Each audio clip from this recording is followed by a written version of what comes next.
The stadiums are ready, the sponsors are ready, the broadcasters are ready. FIFA has spent more than a decade preparing for the biggest World Cup in history.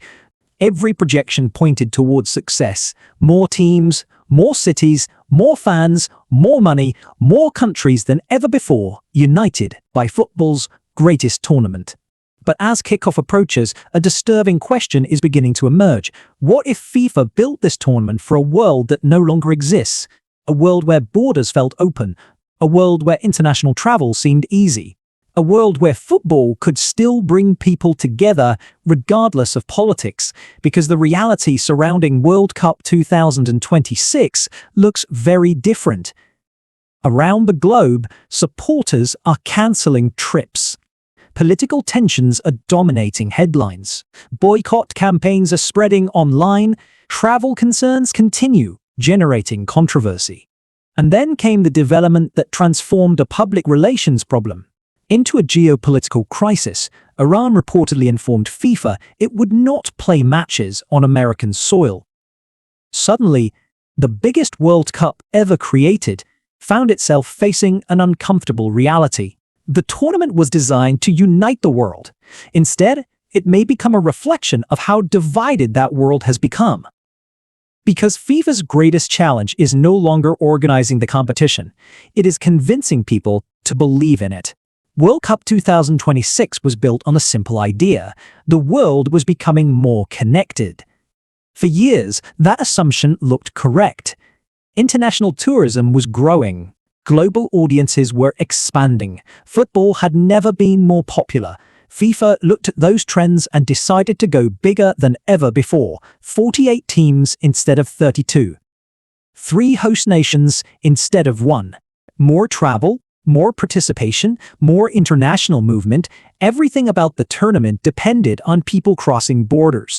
Millions of them, supporters flying from Europe, fans arriving from South America, travelers pouring in from Africa, Asia, and the Middle East.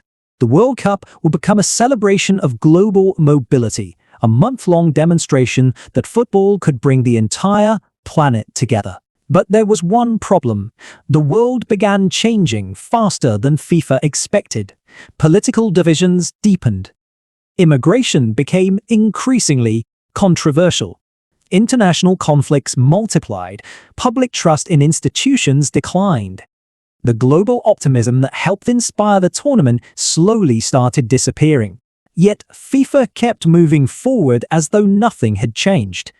Stadiums continued being built, sponsorships continued being signed, marketing campaigns continued promising unity. But the assumptions underneath the project were beginning to crack. And when those assumptions started colliding with reality, the consequences became impossible to ignore. Then the people FIFA expected to fill those stadiums started making a very different decision. Every World Cup attracts criticism. FIFA expected controversy. It expected negative headlines. It expected angry social media posts. What it did not expect was hesitation. Across supporter communities, conversations began changing. Instead of discussing group stage predictions, many fans were discussing whether they should attend at all. Some cited political concerns, others pointed to travel uncertainty. Human rights groups issued warnings. Stories involving immigration enforcement spread rapidly online. Videos explaining personal boycott decisions accumulated. Millions of views, the details varied. The outcome remained the same. Growing numbers of supporters no longer felt excited about attending. They felt conflicted. And that emotional shift represented a serious problem, because football tournaments depend on enthusiasm. Fans are willing to spend thousands of dollars and travel across continents because they believe the experience will be worth it. Once that belief starts fading, marketing becomes far less effective. FIFA could advertise the tournament endlessly. It could release promotional videos and celebrity endorsements. But it could not force supporters to feel excited. The most dangerous part was not the number of people joining boycott conversations. It was how normal those conversations were becoming. The idea of skipping a World Cup would once have sounded unimaginable. By 2026, it was beginning to sound reasonable. Then came the moment that exposed FIFA's biggest vulnerability. Iran, for decades, football's governing bodies promoted the idea that the World Cup existed above politics. Nations could disagree, governments could clash, yet once the tournament began, football came first. The Iran situation challenged that belief directly. Reports suggesting a qualified nation would refuse to play matches on American soil transformed a theoretical concern into a real-world crisis. Suddenly, politics was no longer surrounding the tournament. Politics had entered the tournament itself, and FIFA had no obvious solution, because the World Cup was never designed for this scenario. It was designed around participation, around cooperation, around the assumption that qualified teams would simply show up and play. The Iran controversy forced people to ask a different question. What happens when geopolitical disputes become strong enough to disrupt the foundations of the competition? FIFA's silence only amplified uncertainty, not because one nation could destroy the tournament, but because it shattered the illusion that football still existed above global politics. But Iran was not FIFA's biggest problem. It was merely the most visible symptom of something much larger. The deeper crisis surrounding World Cup 2026 is not logistical. It is emotional. FIFA can solve logistical problems. It can adjust travel policies. It can negotiate with governments. It can improve transportation systems and security procedures. But trust is different. Trust cannot be negotiated. It must be earned.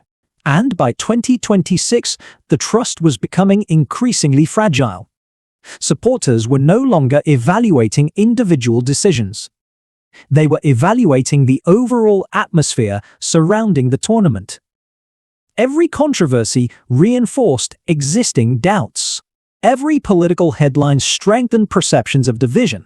Every travel concern contributed to a growing feeling that something about this World Cup felt different, less welcoming, less predictable, less united. Once that perception becomes widespread, reversing it becomes extraordinarily difficult, because supporters do not attend the World Cup simply for 90 minutes of football. They attend because they believe they are participating in a global celebration, and for a growing number of people, that belief was beginning to disappear. FIFA's worst nightmare is not an empty stadium. It is not a cancelled match. It is not even a boycott. FIFA's worst nightmare is something far more dangerous. People are still watching. They just no longer believe. The organization spent decades transforming the World Cup into football's ultimate symbol of unity. Yet increasingly, the tournament is becoming associated with division instead. The headlines are not dominated by rising stars or tactical battles. They are dominated by immigration disputes, political tensions, public criticism, and international disagreements. The football remains, but it is no longer controlling the story. And once FIFA loses control of the story, it loses control of how history will remember the tournament. Because legacies are not built only by results. They are built by emotions, atmosphere, symbolism, perception. The 2026 World Cup may still break attendance records. It may still generate billions in revenue. But if enough supporters stop believing in what it represents, those victories could feel surprisingly hollow. The 2026 World Cup will happen. The matches will be played, the goals will be scored, the trophy will be lifted. FIFA will almost certainly declare the tournament a success. But success on paper does not always reflect reality, because the most valuable thing FIFA sells is not tickets. It is belief. Belief that football can unite people. Belief that the World Cup belongs to the entire world. A belief that for 1 month, politics takes a step back and the game takes center stage. That belief is now facing its greatest test in modern history. The world FIFA imagined when it designed this tournament was more connected, more optimistic, and more open than the world that actually arrived in 2026. And that may be the tragedy at the heart of this entire story. FIFA spent years building the biggest World Cup ever created. But it may have built it at exactly the wrong moment, because long after the final whistle blows and a champion lifts the trophy, one uncomfortable question may remain. Did FIFA create the tournament of the future? Just as the world stopped wanting it,